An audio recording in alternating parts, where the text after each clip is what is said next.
tiny little bit of drawing, not too much, because I don't want it to be too controlled.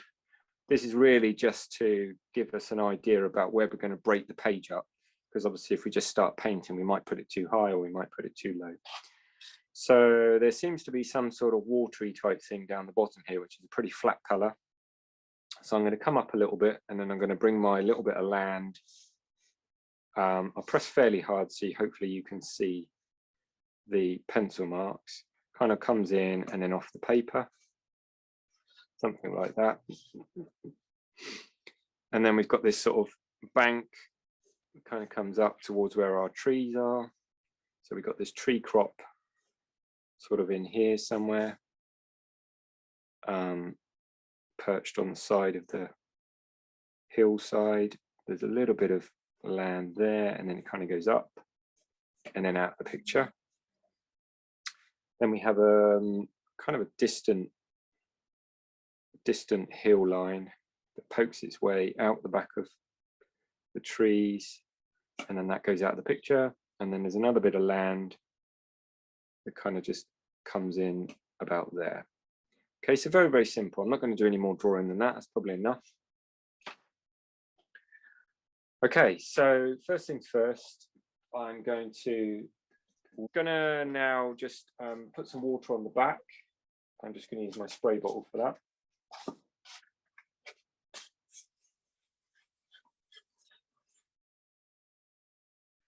Just to give a bit of moisture on the back of the paper, and then I'm going to wet the whole of the front. Okay. Now I'm going to take some kind of a bluey grey type colour, bluey browny grey colour. So for that I'm going to use, and this is just watercolour by the way I'm using, I'm going to take some burnt umber, so just a nice warm brown, and I'm going to put a bit of cerulean blue in that, sort of grey it slightly. So it's burnt umber and cerulean, a bit more brown, a bit more water. Slightly more blue than that I wanted. Okay, so that's fine. And then I'm just going to slosh this on in no particular fashion, not very cleverly. Just going to tilt the board a bit more.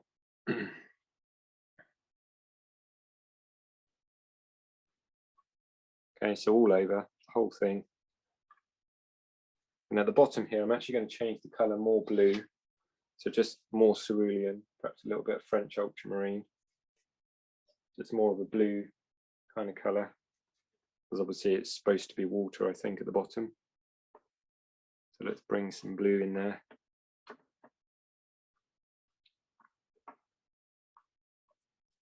There we go, all the way through. Okay, fine. Now, I'll wash out that brush. So into this now, while it's wet, so I'm going to lay that a bit flatter. I'm going to take my white, and as I said, you could use white ink, you can use white acrylic paint. I'm just going to use white gesso, just because that's what I've got to hand, and it's a bit easier to show you what I'm doing, because I can put some on a plate here and just lift it and show you. So I'm just taking my palette knife, or you can use a brush if you want to. I just think it's a bit easier using a palette knife, or you can use your finger if you want. And then I'm just going to start to lay this into that wet paint. Okay, so while the paint, that wash that we've just put on is still wet, I want to lay this gesso into it. And obviously thinking about how the paint, you know, that you want this sort of white area to sort of come down the paper. It's kind of coming down, and then it sort of breaks a little bit. Maybe I'll just smudge it there a touch. A bit more just in there, because it should be a bit lighter. Okay, that's fine. Drag that out a little bit down the bank side. Just using my finger. Scrape that off. Now I can't really allow you time to sort of catch up on this because I can't let this dry. I just need to move on while it's all wet. So you might just want to watch the process and have a little go yourselves afterwards if you're not able to keep up. I'm just going to put on some dark now because it needs to all be wet while I do this. Otherwise, if it dries, then I kind of can't really do what I need to do. So I'm now going to start to block in some of this tree area. And again, not really worrying, and this is just with watercolor. So just filling a bit of the shape in that I put down in the pencil. So just blocking in a bit of the shape in fairly thick color. So pull some. Did you add grey to the blue to do that, Stuart? No, this is just neat indigo pretty much. Okay, thanks. Just pull this down towards the bank. And then whilst we've got that, I'm also going to put some of that dark indigo color, perhaps a little bit of brown in there for variation.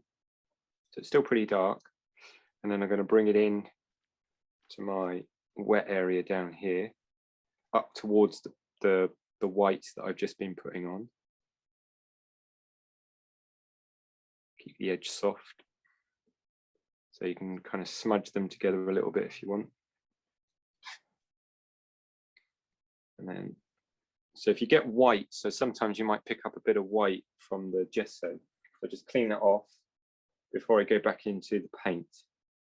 You don't want to be bringing the white into the mix because otherwise you'll get a very muddy mix. So if you do get any white from the gesso on your brush, just clean your brush off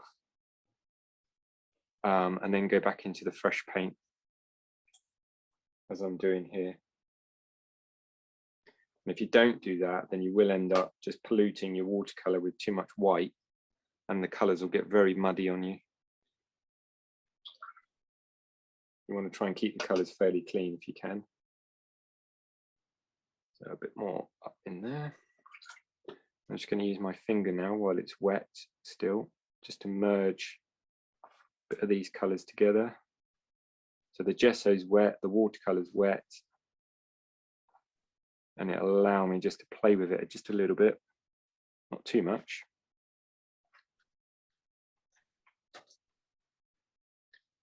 So just manipulate around where the trees are a little bit.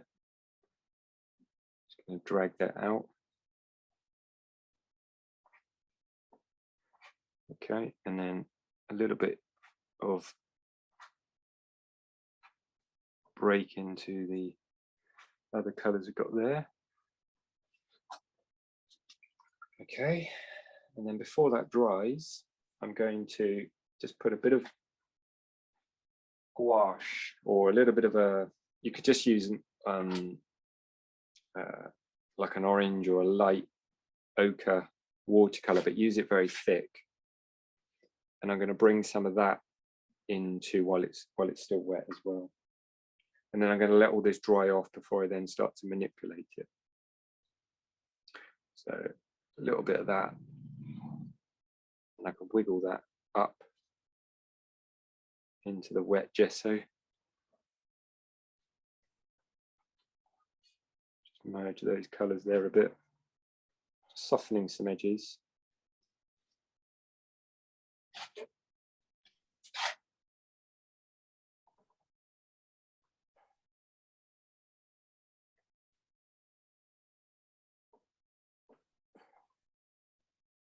So each time I'm trying to clean my finger off when I do touch the painting. I'm not continuously going with the same finger, otherwise I'll just over mix the paint. I want to try and keep it fairly clean. And then just a little bit of grey colour just up the top there. So some more of the brown. Might even put some of this ochre into those colours just to dull it a touch. I want a less slightly less dark tone at the top here. Okay, now I'm going to let that dry off now, and obviously you can catch up on that if you are having a go, before I then can go in and paint the background. In actual fact, sorry, before I stop, there's one other thing we need to do, and that's scratching. So I'm going to take my, I've got a big hair here, sorry. So I'm going to take my cocktail stick, but you can, as I said, you can use the end of a paintbrush, so that works just as well. You know, you can kind of, probably works even better in some places, where you can actually scratch and start to get the gesso moving. So obviously the gesso still needs to be wet to do that, which I might continue with that. It's working quite well. So you want to scratch into this gesso to get some different marks, because obviously that's what it's all about at the moment, is the mark making. And then obviously once that's dried, then you should hopefully still have those nice marks showing up. So let's just pull some of this out. Bit down here.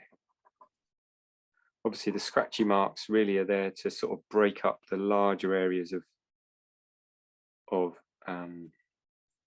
paint and try to get them a bit more interwoven in a kind of a bit more of an interesting fashion, really. That's all they're for. Just break that up a bit.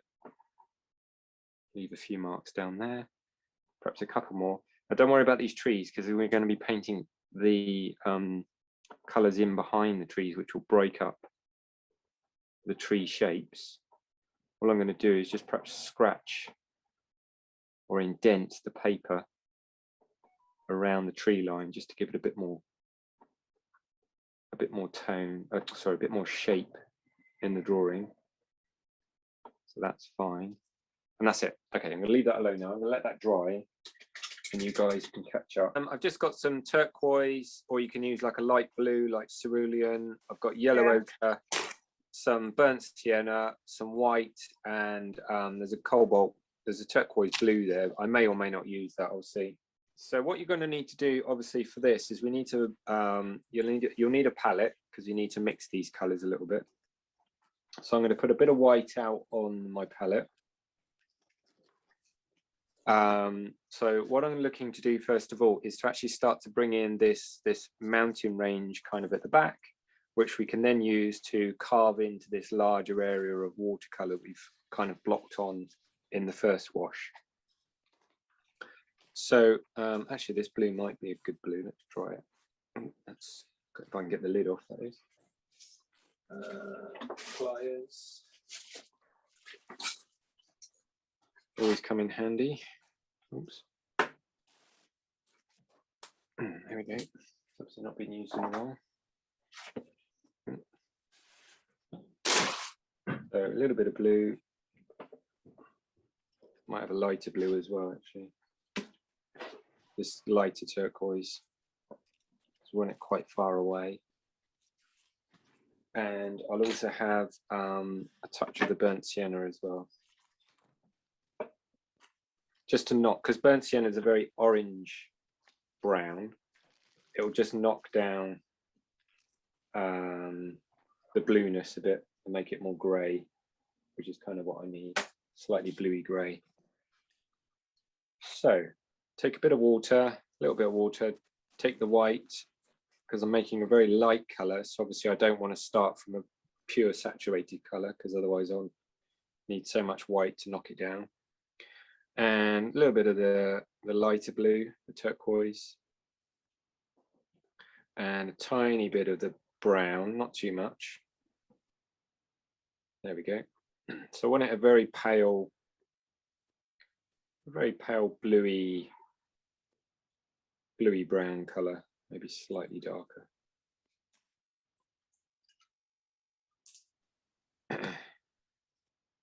Okay, let's try that. Let's see how dark that is.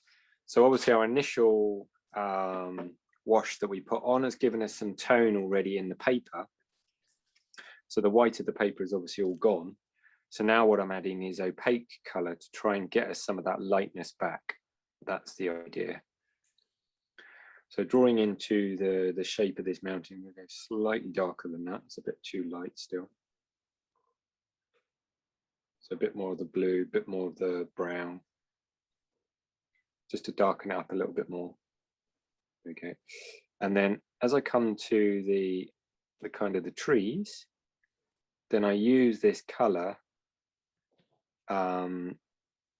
to start to knock little holes and break up the shape of that larger mass of wash that we put on earlier. So particularly when we get into like the trunk area, so for example like here in the middle where the big mountain range is, then I can just start to use this background color and break into this larger wash. So we've got trunks and little gaps and things over here. And then obviously then the mountain continues around the back. And then away into the distance. I'm not too bothered about where it goes over there. Let's reduce the size of that trunk to make it quite narrow. Let's make this shape a bit bigger. So it actually looks like a tree rather than just a big lump. Kind of gone a bit off piste, but never mind. So my shapes aren't the same shapes as in the reference, but in a way that's kind of good. You know, you just want to make it your own. Okay, so that's fine for that color. So I'm going to wash this brush out now. In actual fact, the mountain range, i.e. this one that's closer to us, is even lighter than the one that's in the distance. So I'm going to take even more white now. So there was the color we were using. So now I'm going to mix more white into that to bring the tone of that color down, to make it brighter, or lighter, I should say. There we go. So you should have a lighter off-white color. So it's not white, it's not as bright as that. So if I put that there, hopefully you can see it's not white. Still got some color in it, but it's lighter than the color that we've just put on. And that's important because obviously if it's the same tone, then it won't show up at all because it will just be too close. And if it's too light, then obviously then it'll be white and it won't really look quite so effective. So there we go. So I'm just going to block some of this in. And again, do the same thing and just start to carve into our tree shape.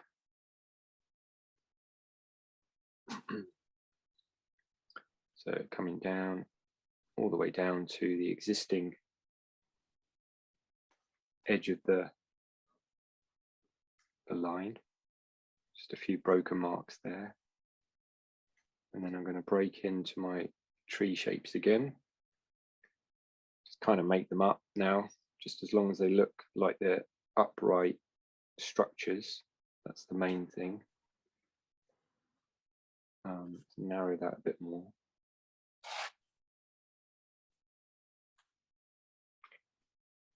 Perhaps have another shape there, and perhaps a smaller two shapes there. So what you don't want to do, obviously, when you do this, is have all of these shapes spaced so evenly apart. They want to have a little bit of variation, perhaps even a change in angle now and again. You know, have one going one way, one going the other way, just to give a bit of variety to the to those little what you could call air holes, where you're looking through to the distance.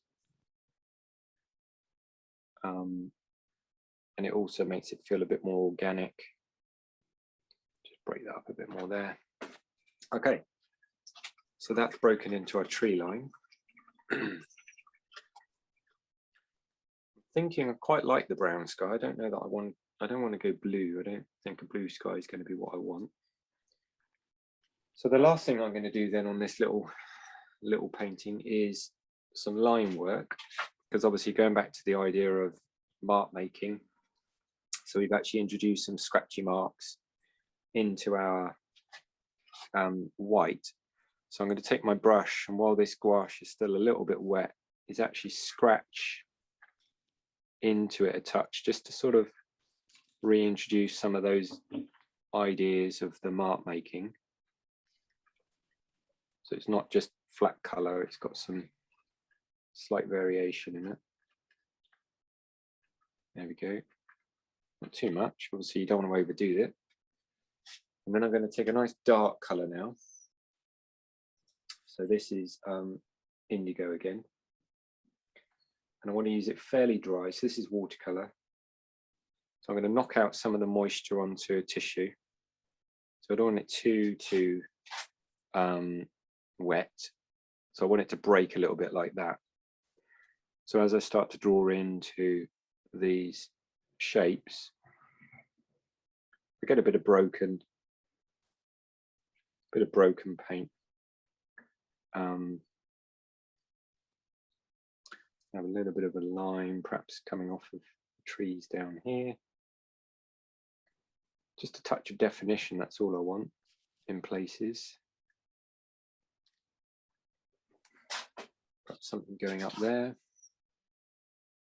We can introduce perhaps a bit of an edge on this mountain range. Some scratchier marks into our whites over here.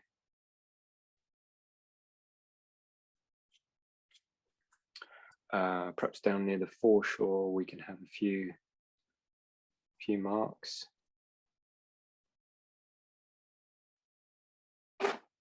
And I think that will probably do.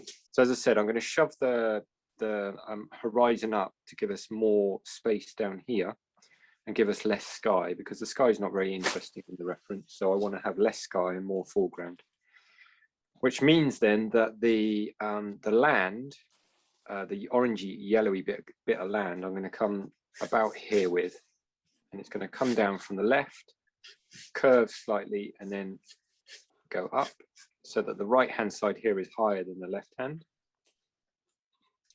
We've got a very small crop of trees sort of going down and then away into the distance, which sort of breaks the next shape up. So the next shape then will be the blue mountains, which kind of curves in and up on itself. And then there's sort of a peak. And then it kind of comes back, down, across, up. Sort of plateaus a little bit there, and then it goes up and then away. And then we've got the... Sorry, is that a question? I was just going to say it's quite what you're drawing, but you're drawing a bit more heavily now. Can you see it? We Can you need me to press a bit? I'll press a bit harder, Barbara. There you go. Good. Yes, please. Thank you. Can you see that okay now? Yeah, that's fine. Thank you. Okay, good. Sorry, the lighting's not fantastic in here, unfortunately. Yeah, I'll press a bit darker so you can see it a bit clearer. So this is the distant kind of tree line there before the mountains. This edge here now is the kind of a little bit of the blue mountain showing between this tree line and then the big tree line that we're going to be bringing in on the right hand side. And it's fairly stylized, so it's not too literal in terms of trees. And I'm going to keep to that stylization because I think that's quite as part of what we're talking about in terms of style and characteristics within your work. So that's quite nice. And then just bring that shape down and then out of the picture over there. Okay, and then that's that bit of land there. And then we've got lots of this sort of undercolor showing through in the foreground. So I'm just going to indicate where I want this. I'm not going to worry too much because this will all get painted over. This is just to give me an idea about where I might have some of the breaks in the color. And it's sort of a zigzag type shape I want to lead the eye back towards the distance. And his one, or whoever painted this one, I'm not entirely sure who painted it, kind of comes fairly straight down the picture, but I'm going to zigzag mine slightly. So I'm going to come in and then down and then out, make it a bit bigger, give it some shape, up, and then it comes down, up, down, and then we've got these little outcrops of shapes. And as I said, they don't really need to be that logical. It's all to do with the stylization, really, of the land. It's just this kind of sweep into this dark shape I want, which will then take the eye over to the lighter shape in the distance, and that little bit of light we're going to try and create in there. That's really what I'm after. Okay, so that's the drawing. Nice and easy. Once you've done the drawing, I'm going to flick on a bit of masking fluid. I don't know if you can notice, but in the reference, there are some like little breaks and holes within this larger area of the paint. So I'm going to put some masking fluid down, which will add to whatever it is that we do later on top of that. And then obviously when we rub it off, hopefully we'll get those nice light marks showing through, as well as the other marks that we might flick on or scratch into as the process develops. So just taking my masking fluid, I'm going to use a cocktail stick again, but you could even use your finger if you can't bother to get, look, if I just use my finger like this, dunk it in, flick, flick, flick, could do that just as easy as you can anything else. Or if you want to use your cocktail stick, then you can kind of fling it at it. Obviously, when you're flinging this around, just make sure you don't fling it towards your eyes. I don't think it would do you very good. Got it in your eyes, might glue them together. So it's just a bit more perhaps in there. So you want to try and think about having more of an area of main interest and then kind of let it fade out. So rather than just splattering absolutely everywhere and having nothing focused, thinking about this area being slightly more focused and then the other areas being a bit more dissolved of mark making. Okay, so we'll let that dry and then we can start the painting. Okay, so let's get some color on. So the first wash is going to be watercolor, and I'm going to use some fairly clean watercolor. So I need to just clean. I should have done that while I was waiting, really, shouldn't I? Sorry about that. I'm going to clean off one of these little things because they're a bit mucky. So I'm going to use a mixture of cerulean blue because it's a light blue, and I want a fairly light wash, or fairly light white light wash for this sky, sort of sky and underpainting. It's going to have some purples in it as well and some other colors, but just to kick us off, we're going to use some cerulean blue. So there we go, and I'm going to wet. So remember, I want a very, very light patch sort of around this area here, so we get a bit of a glow. So I'm actually going to spin my paper upside down, okay, and I'm going to wet, oops, it's a bit dirty brush. I'm going to wet all the way through that mountain line area, but not the right way to the top of the paper. Okay, I'm going to let the paint do the rest. So this is just really so that I can get a nice soft light bit in here. And then I'm going to bring my blues in all over the mountain and over those trees, because I'm not too fussed about that. It's going to go darker. Tilt my board a bit more. And the paint to move down a bit more.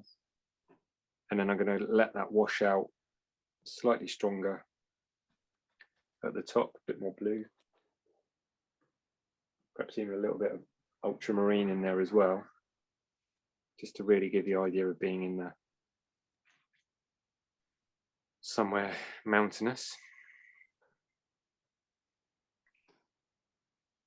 There we go, just wash out that spot, that's a bit dirty. Okay, so let that just run for a second while I mop up the edge, just so I don't get too much run back. And then I'm going to spin that back round before that edge dries.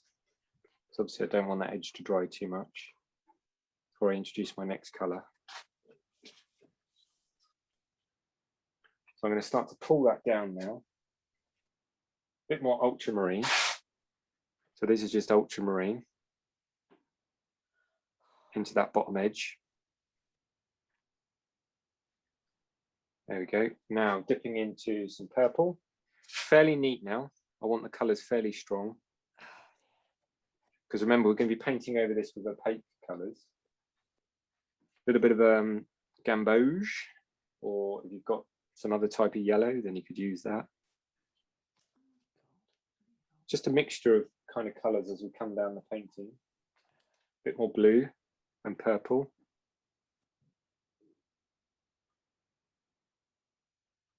All the way down. A bit more purple.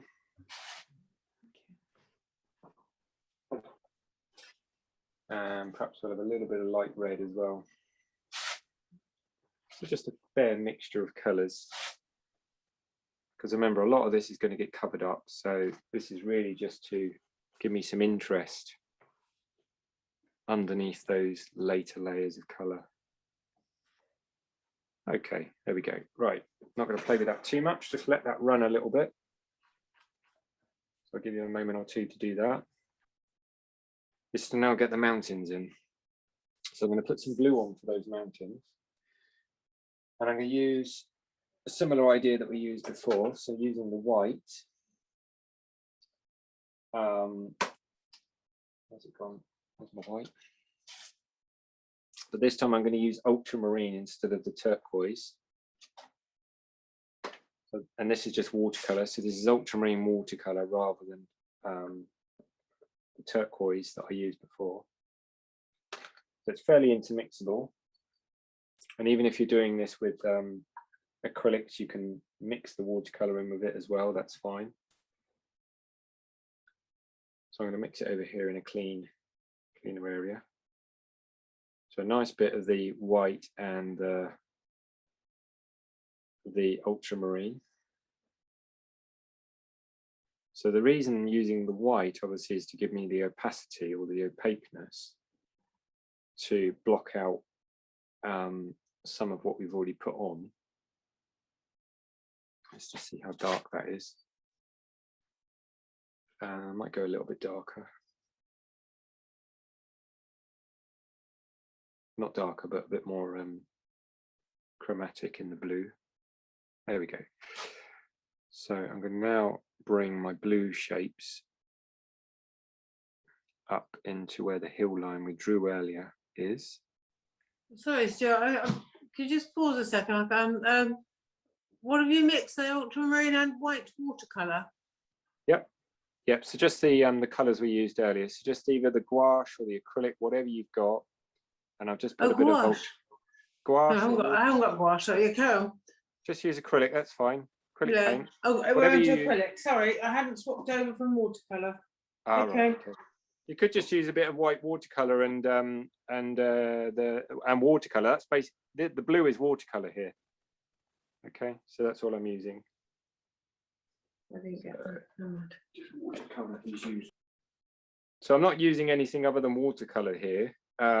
But you could use gouache or you could use acrylic if you wanted to make it, if you don't have a thick enough version of the watercolour. So just a little bit more blue just up behind this tree line. And then I'm going to take that up this side towards that next group of trees. Just a few bits of slightly darker blue,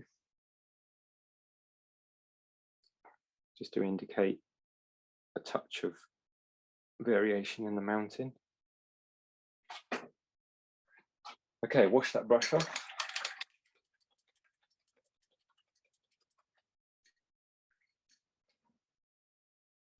Give it a good clean to get all the white out of the brush, or use a clean brush, either or.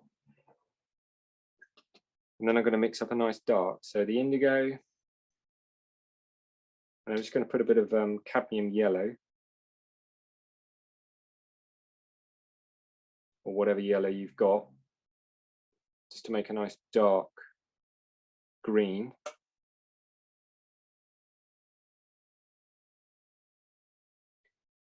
And again, I'm making it reasonably thick.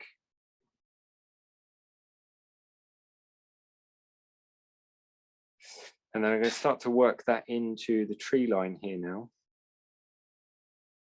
whilst that white and the mountain is still a little bit wet. So we get a tiny bit of mixing going on, just to add a bit of variation and interest into that area.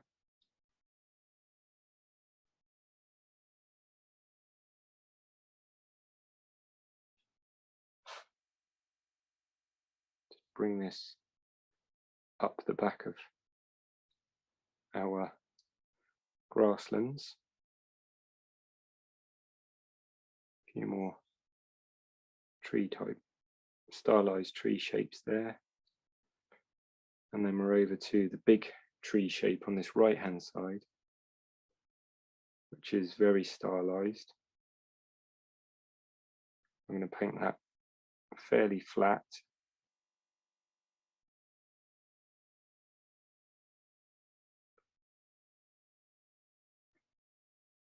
Just using exactly the same color.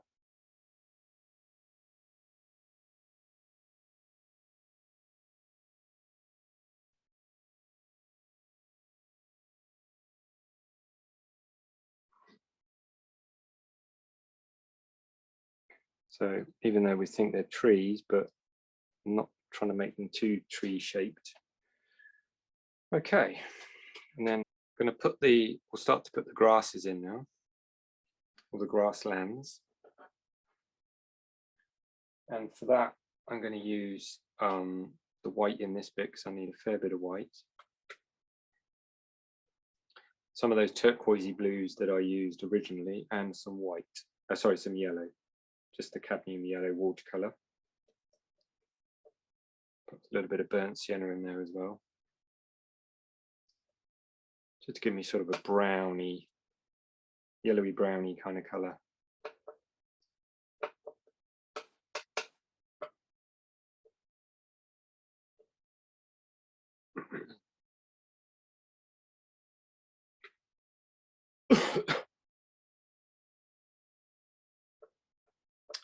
There we go. Just going to see how dark that is.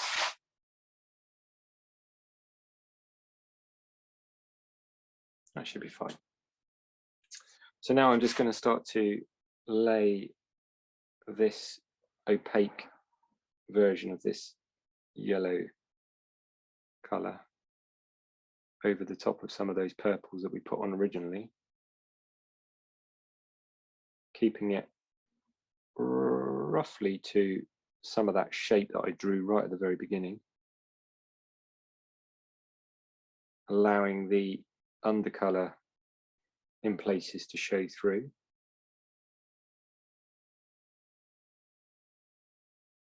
And to still be a part of the painting.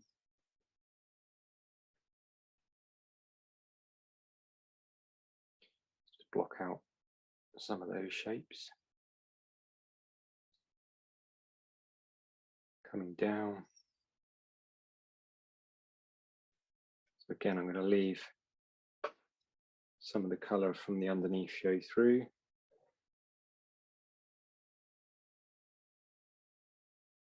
As I come right to the bottom, then I've got this passage that comes up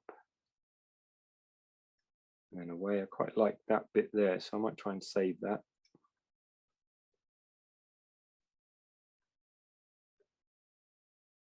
Okay, perhaps a little bit more scrubbed on the bottom there. Okay, then I'm going to take the end of the brush, so the end of the brush again, and just scratch into this a bit, just to break up. There's a few scratchy marks in the reference, so especially in the very, very foreground, where we want perhaps them to indicate perhaps some grasses or something of that nature. Not so much up here, because obviously that's quite in the distance. Just want this a bit more scratched up. Okay, clean that brush off.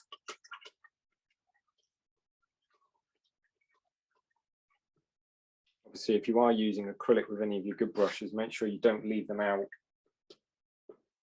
in the air too long, otherwise they will dry and they'll go hard. So I'm going to give this another dry, and then I can peel off the masking tape fluid then. Peeled off. That we put on right at the very beginning.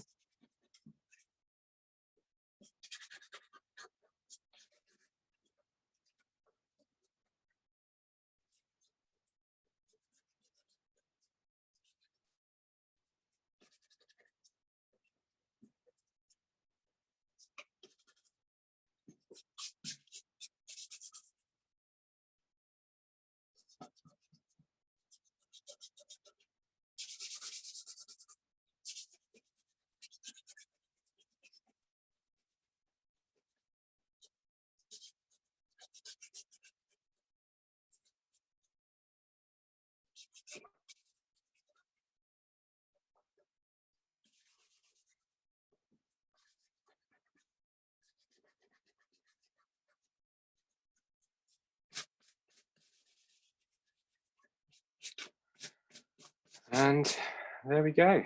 That's the end of that one.